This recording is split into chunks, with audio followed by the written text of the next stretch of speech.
Hi, this is Willow O'Brien of willowlovesyou.com, and I want today to talk to you about focus.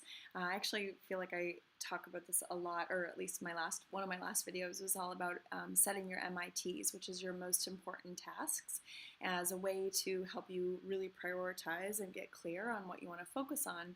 And in particular, I want to speak to as a creative, the fact that so often we get bored really easily. We want to distract ourselves. We're really curious. Like by nature, as a creative, you're extremely curious. You are, kind of needing that hunger. You're like voracious, really, right, for information and inspiration. And so what's happening right now on the age of the internet is that so often we're watching videos like this, right, or downloading a PDF and or signing up for a course, and that is all fine and good. I mean, genuinely, I need that inspiration. I go out and find it and watch a lot online, and I'm so grateful for the internet in this way.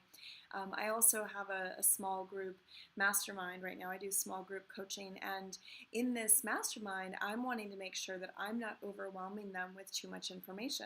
As a teacher, that's kind of 101, is that you don't want to bombard them. You don't really want to have any of your students or anyone in your groups feeling like there's so much that they're behind. They start feeling these feelings of feeling guilty, or that they're behind, or that it's too much, especially as I'm supporting creative entrepreneurs. So for them in particular, they are already very, very busy growing their own businesses.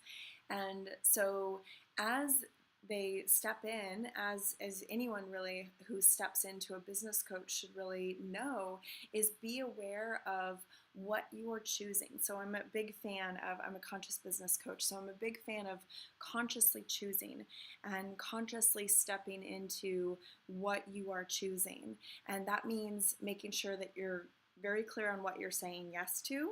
And within that program, like right now what's happening is we're setting some goals and really like asking them, okay, where do you want to move the needle? What do you want to shift? What do you want to grow? And that could be anything from your bottom line to, scaling and growing and delegating, to just simply like feeling less stressed, less overwhelmed, and really feeling more on top of it and embodied and great in your business, right? With the way that you're leading your business and who you are within your business. So all those things are important. And as you define what you're saying yes to and what's important to you and where you're looking to make a shift, or move the needle in your life or business, it also requires you to know what you want to say no to. And this is, I think, the most important one, because we have we're so bombarded by information these days, and as creatives, we're so curious. It's so easy to, especially if you're new in business, or if you're just feeling, these bouts of insecurity of kind of forgetting your own awesomeness and all the knowledge that you possess within your body as it is, that it's so easy to want to seek outside of ourselves for that knowledge and that guidance.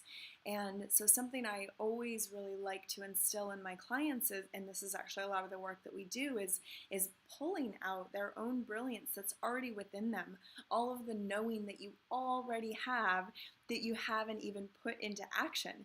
And instead, it's almost like cramming your face with cake when you're not even hungry anymore, right? Just because there's cake. And it's like, well, that might not be actually taking you where you want to go in your life, which is, feeling great or feeling light or clear-headed or what have you. But it's just so easy to be like, there's so much cake, I'm going to eat it all.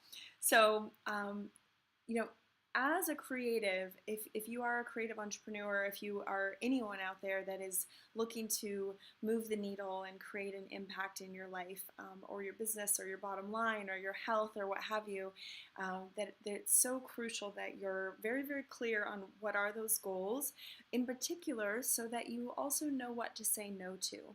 You also know that when you have something come your way, or you see something shiny that you are like, ooh, I could have that you really make a conscious choice to say, you know what, I actually feel like I have enough information right now, so I'm not gonna overwhelm myself with more, or I'm not gonna stack more onto my to-do list or my pile to consume and learn, when in fact I haven't even implemented all the things that I've learned already, right?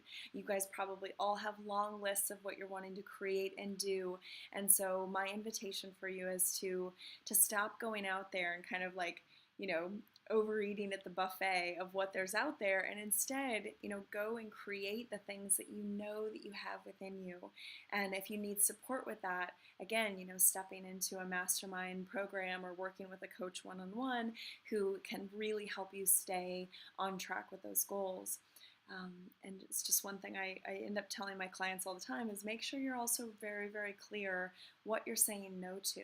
And if you need support in learning how to say no gracefully, that's not going to, so that you're not feeling guilty or what have you, right? Because you love helping other people. Totally natural. I work with heart-centered entrepreneurs who love helping people. That's awesome. I want you to love helping people. And I also want you to make sure that you're taking care of yourself so that you can help other people, so that you are feeling, at peace and on track with your goals. Of course, I love learning myself. I'm constantly learning and open to listening to others. It's just being very aware, being conscious of when you're consuming from a place of really almost like not sabotaging yourself, but just not remembering your own awesomeness, remembering that you already have so much within you that you can create and contribute in this world. So hope that helps. I would love to hear any comments or feedback about what you have learned in this process for yourself, or even just what you're wanting to create more focus on in your life this year. But just be really cognizant of the time that you're consuming and then what you're creating, and make conscious choices with your time and energy so that you can go out and create and achieve and receive what you want this year, this month, this week, today. Mwah.